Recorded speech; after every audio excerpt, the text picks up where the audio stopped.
Welcome to Bonnie's Beat. I'm your host, Bonnie Squires. We're coming to you from Radnor Studio 21 in beautiful downtown Wayne.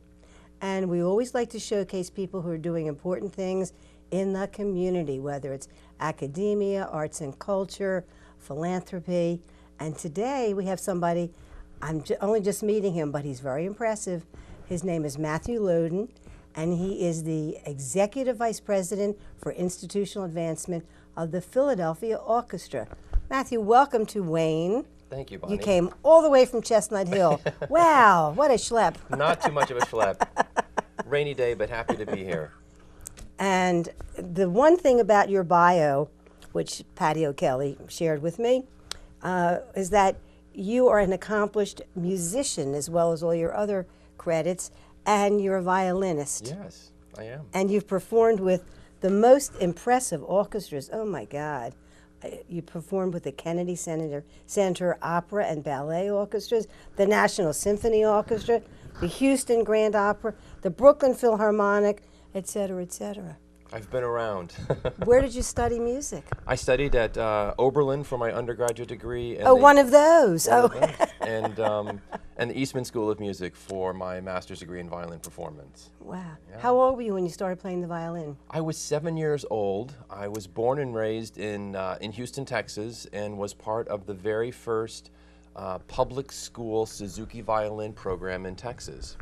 And so 3 times a week, instead of going to PE, I went to violin lessons.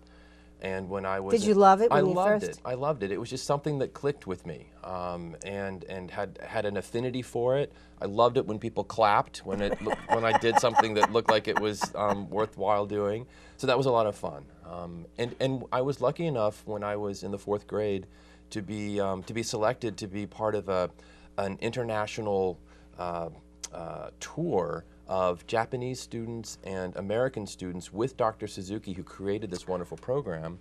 And we toured and performed for Jimmy Carter and went down to Disneyland and played at Carnegie Hall when I was in the 4th grade from Texas. Ooh. So that kind of ruined me for anything else. It was a great opportunity and helped to set the path of my career. Your parents must have been overjoyed. Oh, they were thrilled. They were thrilled. Are your parents musical, either one? You know, my mother sang in the church choir, as did my father, and my grandfather, though, was the professional musician in the family. He actually was the music director and organist for our church, where I grew up, which is this beautiful sort of high Gothic cathedral Methodist church in Houston, Texas. So that's where I think probably the music bug first came from. 4th grade to be traveling the world. That's amazing. I was very, very lucky and in the right place at the right time, and worked hard to practice my twinkle variations. So, my children didn't get to travel the world, but when they were very young, I would have friends who would call from France, from Israel, and I talked to them in their respective languages. So my kids always knew there was a world outside Wynwood. Sure, sure. And in it's fact, important. when I was tutoring French students at home, my daughter, who at the time was like 18 months, she could speak French. I'm sure she gave it up as soon as she got into school. But anyway, there was a time when she could speak French. It makes a big difference to be able to have an expanded perspective on your world, and if you're able to create an opportunity for yourself to live somewhere else or to be abroad, I think it only makes everybody better for it. Now, the reason that I'm interviewing you at this juncture is because the Academy Ball, Right. the famous Academy Ball, is going to take place on Saturday night. Exactly. Now, you want to tell us a little bit about it? Oh, because I would love to. Last year, I had interviewed, a young man who was a volunteer, who was terrific. And then we had about 12 feet of snow in Philadelphia. Yes. And the entire region shut down, and the ball was canceled. It broke everybody's heart. Yes. Everybody's heart. Well, I'll tell you the silver lining in the story of the cancellation because of Winter Storm Jonas is that the Academy of Music, because of the generosity of Philadelphia, we actually made our budget on last year's ball, even though it was canceled, because we had the vast majority of the underwriters and supporters and the individuals said, you know what, we think it's in a really important building, it needs to be taken care of. Go ahead and keep all of the ticket revenue and the donations, even though we didn't have a big party. Yeah, but you still had to pay for the catering and We still had and the rentals and everything. Well, we had a lot of those expenses, but that's the other thing that made it actually really wonderful was that a number of our close partners who've been doing this with us year after year, they said, you know what, we're going to forgive these expenses because we know that you're going to come back next year. It's a long-term relationship. So Garce's food company in particular was wonderful and helped us to shift some of the catering to the Broad Street Ministries so that it could actually go to a good service. Wonderful. We distributed all of the flowers that came from various places around town. And the flowers are magnificent. They're spectacular, and a number of nursing homes and hospitals received the benefit of those flowers as we distributed them from the ball. And the Hyatt at the Bellevue in particular was just fantastic in being able to forgive some of the expenses. Well, that's Ronnie Rubin's doing. It was a great team over there, but there are some fantastic people, Mr. Rubin included, who really went to bat for us last year. So this year, we're incredibly excited. We began. And there's no snow on the horizon. There's no snow. No snow. It's going to be a little chilly, maybe a little cloudy, but no precipitation allowed on Saturday the 28th. And the festivities begin at 5:30 with our regular sort of cocktail gathering in the ballroom, beautifully restored ballroom. Thank you, Leonore Annenberg. Yes, Ms. Annenberg, and also thank you, Jody Lewis was instrumental in making sure that could happen.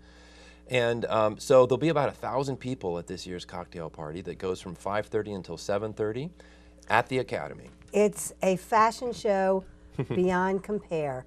You've never seen such gowns. You've never seen such jewelry. Light bulbs are flashing. I'll be behind my camera. But it's just a joy, and people are so excited about the orchestra and Nézet Séguin. Yes, Yannick is, he's been really the most extraordinary music director I could ever imagine for this orchestra. And the electricity that happens between Yannick and the orchestra when he's on the podium. And the audience. And the audience. Because just everybody eats it wants up. to put Yannick in their pocket and take him home for their kids. He's like the Energizer Bunny. He is, and there's a kind of authenticity to the way that he communicates. He loves people, and he loves sharing the joy of music through what he's doing with this orchestra. And it's going to make for an incredible concert at the Academy, for sure.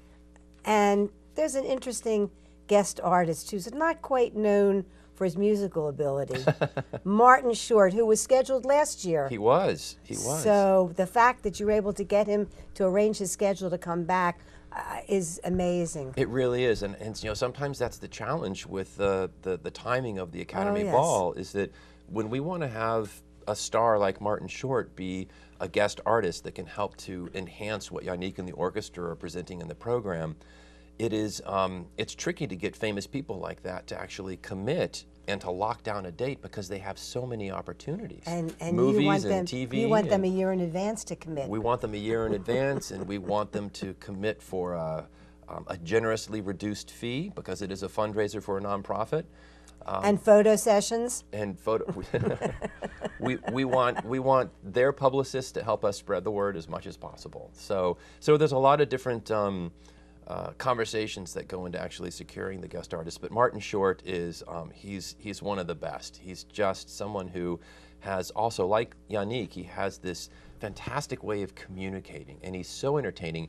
And I found out that his mother was actually the concertmaster of his local orchestra where he grew up in Canada, which I didn't know. Isn't that interesting? Isn't that interesting? So I think he's got some music in his blood that I think will come out in a fun way at the concert and ball.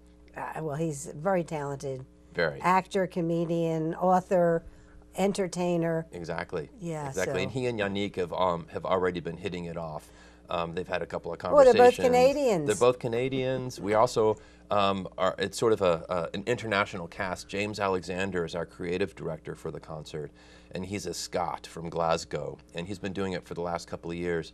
He's an opera director, but he's also this creative designer who has this wealth of ideas and excitement around how he can present really entertaining concerts for us. And he's for instance someone who actually came and he staged the St. Matthew Passion a couple of years ago on our main season. He'll be doing some other work with us with the orchestra next year. But it's putting together this script and seeing what James and Yannick and Martin Short have come up with. Who puts the script together? Those guys, those three guys, okay. talk it out, figure out where's the music going to fit, where's maybe a little song and dance going to fit, will there be a special Strauss waltz or a neat overture. Where do you present the flowers? The flowers happen at the end all the time, but exactly, and so there's a whole team of people that have to figure out the logistics of this evening, because it's 2,000 people coming to a concert, and then 1,500 of those people go and all have dinner at the same time over at the Bellevue. So now we have to give credit to the volunteers. Oh, they're incredible. Who give their lives and their life's blood. They do. To this fundraiser.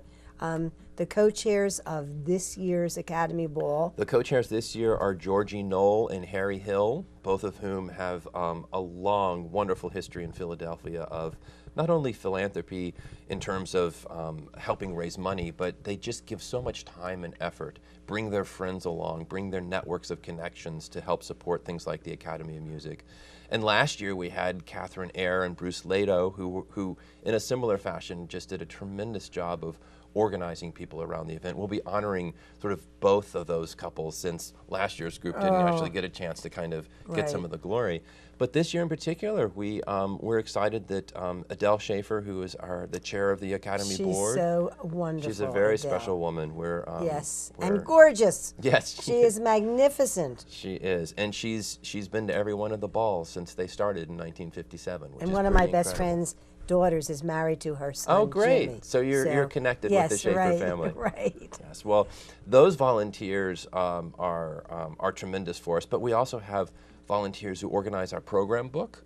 Right. Which is over 100 pages of, The program book is the most gorgeous coffee table book. It's perfect. That you can ever see. When the late Peter Lear Chorus had me chairing the centennial celebration of Temple University, first thing I said to him was, Peter, we have to have a page in the Academy of Music program journal. So they did. That's great. They did. Because if you want to be in the best company with the most important whatever, organizations, universities, nonprofits, leaders in the community, you have to be in that book, which takes, 6 months of taking photos? It's a year worth of preparation. Yeah. So yes, there's a window of about 6 to 8 months where we're actually working to schedule the photographs. The thing that I love about it is that it gives other organizations, other nonprofits, an opportunity to sort of showcase who they are. Yes. And it all goes to the benefit of this building that is to the benefit of everyone in Philadelphia. Absolutely. Both the Academy and the orchestra, who owns the Academy, we really do feel like it's a responsibility and a public kind of stewardship to make sure that the building is cared for. And the Kimmel Center, of course, makes sure that it's programmed with wonderful stuff, from Broadway to Kimmel Center Presents to when the opera and the ballet are in there. So it really is sort of an all-region effort to make sure that people have a chance to experience great art and entertainment in such a magnificent space.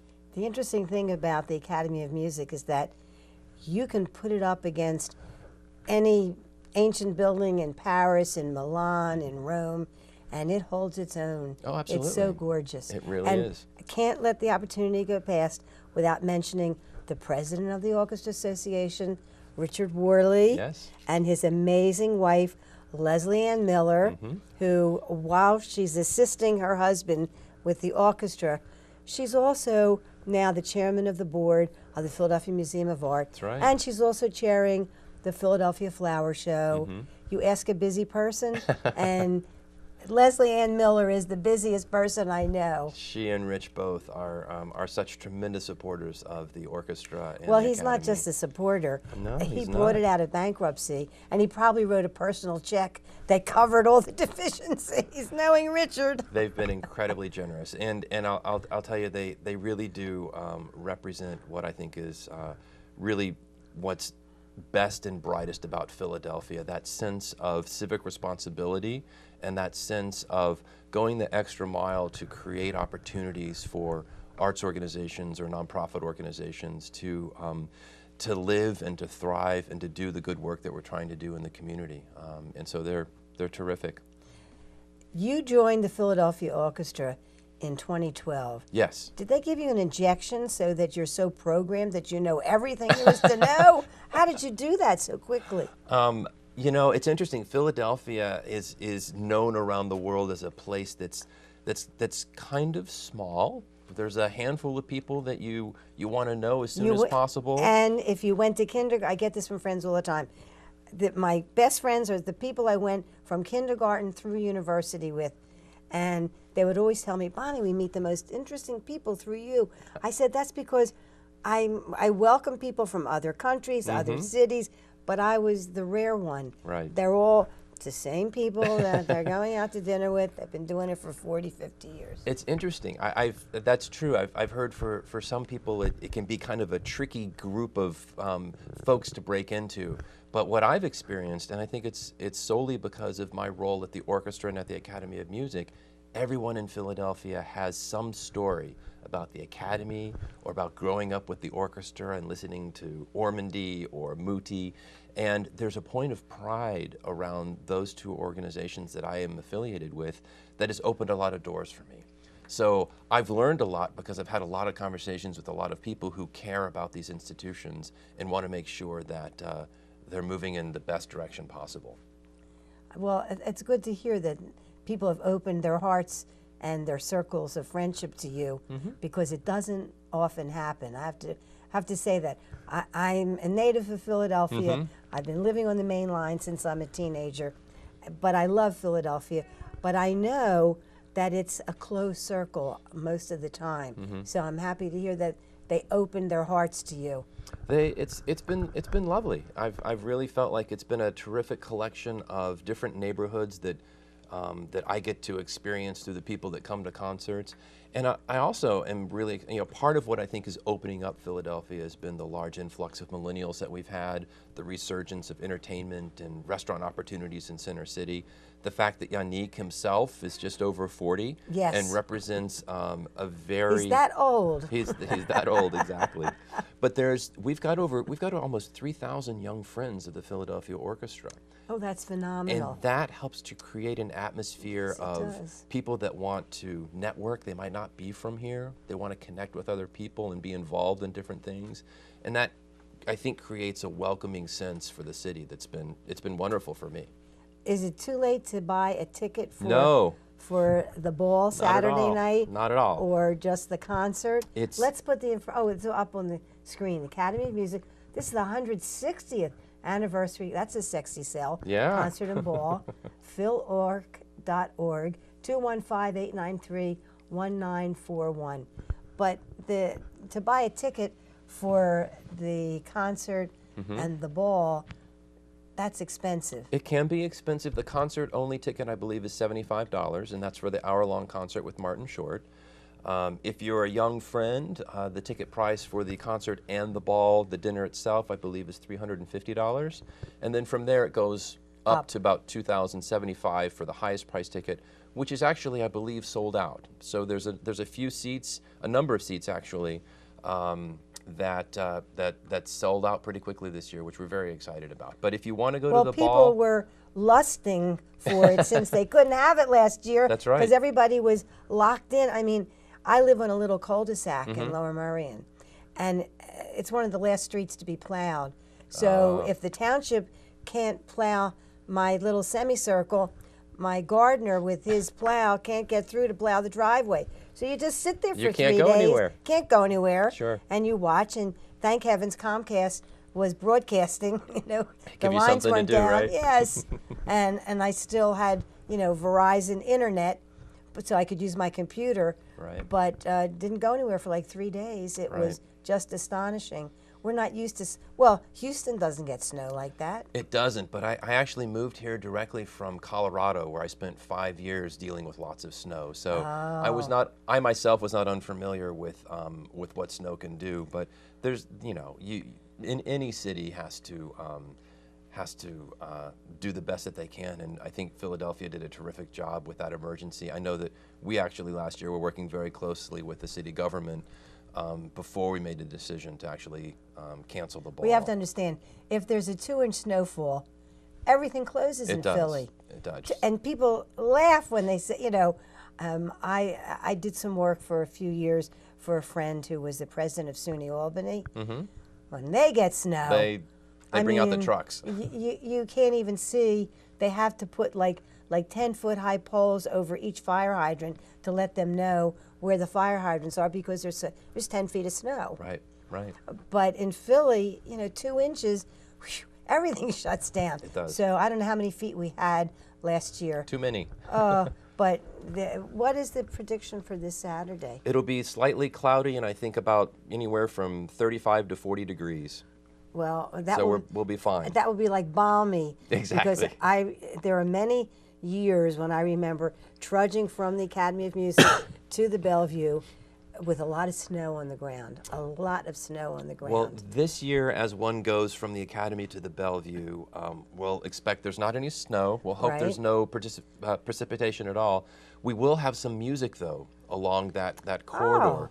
We have a couple of children's choruses that will be singing, and we actually have a handbell chorus that will be ringing the handbells, so that the idea is that you'll be entertained from the moment you show up until the moment you leave at 2 o'clock in the morning after dancing. Wonderful. And there are so many balls at the Bellevue. Mm-hmm. There's the main ballroom. Yes. But then there are a lot of other spaces that are used. We actually take over 6 floors at the Bellevue. So it's everything from the ballroom to Red and Clover to the State Drawing Room to upstairs at 19. Basically, we have 7 bands that are playing in 6 floors at the Bellevue. And so after dinner, people will get up and they can move among the floors. They can go dance in the ballroom, or maybe go have a quieter dance somewhere up on 19.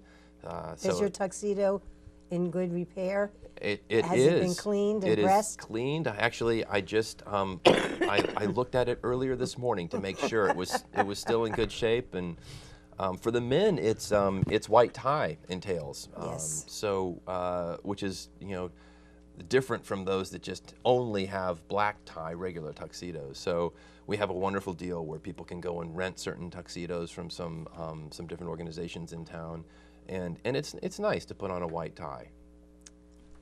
But the jacket is... The jacket is long. The jacket is white? The jacket is not white, but the tails are long. So it's not like a regular short men's sport coat. Okay. It has tails. It looks just like what the Philadelphia Orchestra wears for our regular subscription concerts. And how many concerts do you attend a year?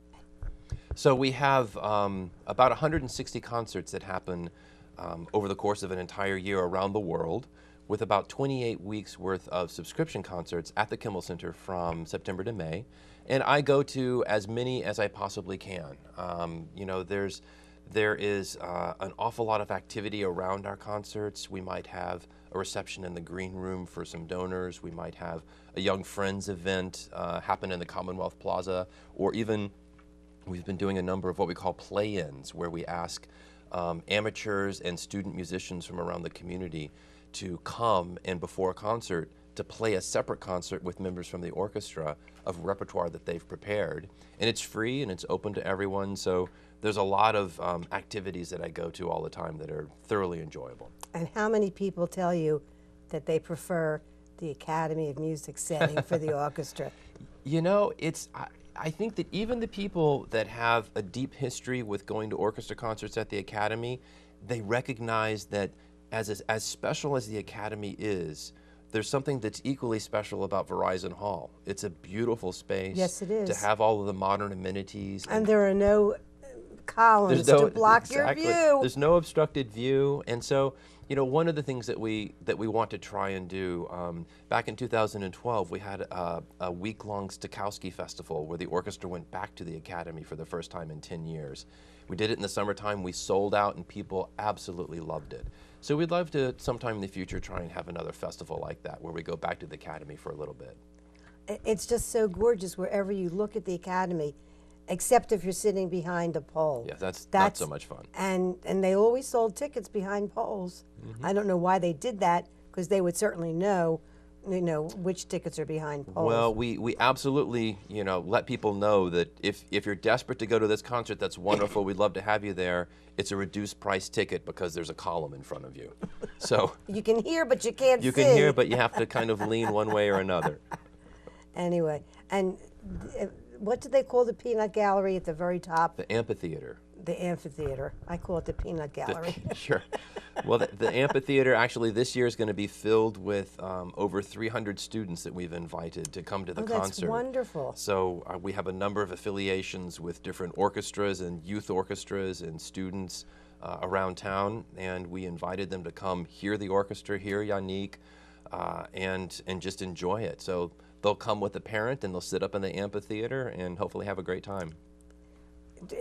It's just amazing the variety of people that you see in the Academy of Music. Absolutely, especially for this Academy Ball. Yes. And everybody goes home with that gorgeous program journal in a plastic bag. Right. God forbid it should get wet. Right. Because it is a work of art. You want to hold on to it. Yeah. And I'm sure people, they have it on display. It's the best coffee table book that you could find. Yes. Absolutely. I've been over to some homes, and it's been amazing to see 20 years or 30 years worth of program books, which we love. And it also traces the history of philanthropy in Philadelphia region. It does. It does. We list all of the attendees that actually sign up to come, so you can see names of people that have been there. You can look at the pictures. You can remember friends that might not be here any longer or moved on elsewhere. And so it really is a nice way to capture the spirit of the evening. Who is chairing the program book this year? I can't remember who's on that list. Sorry about that. I meant to print it out, and I didn't get a chance. Yeah, you have to cut that question because I don't know the answer. All right, okay. I know... because I have a friend who lives out this way, Esther Schwartz, and Esther. Oh, sure, I know Esther. Esther's always, she grew up across the street from me. I grew up across the street from her, and she's always on the program committee or some committee. So, and she's always, helping out. She and her husband are always sponsors. Sure. So. No, Esther's great. She's not. I know Esther's definitely not the one of the co-chairs for the program book. Their names just slipped my mind. So. Okay. You'll have to not ask that question. I won't ask that question. All right, we'll forget that we asked that question. The one thing I wanted to ask you that was in your bio. Yes. It said you'd also performed with the Broadway productions of Cabaret, Once Upon a Mattress, High Society, and The Lion King. Yes. What animal did you play in The Lion King is what I wanted to know. I played the violinist in the pit. Oh, okay. All right. So it was not on stage. It was doing the music down in the pit, which was plenty exciting for me. Because when it said performed with the Broadway productions, I said, oh my God, he's also an actor. No. What costume did he wear in The Lion King? I just wore a black T-shirt and black pants and showed up with my violin on time.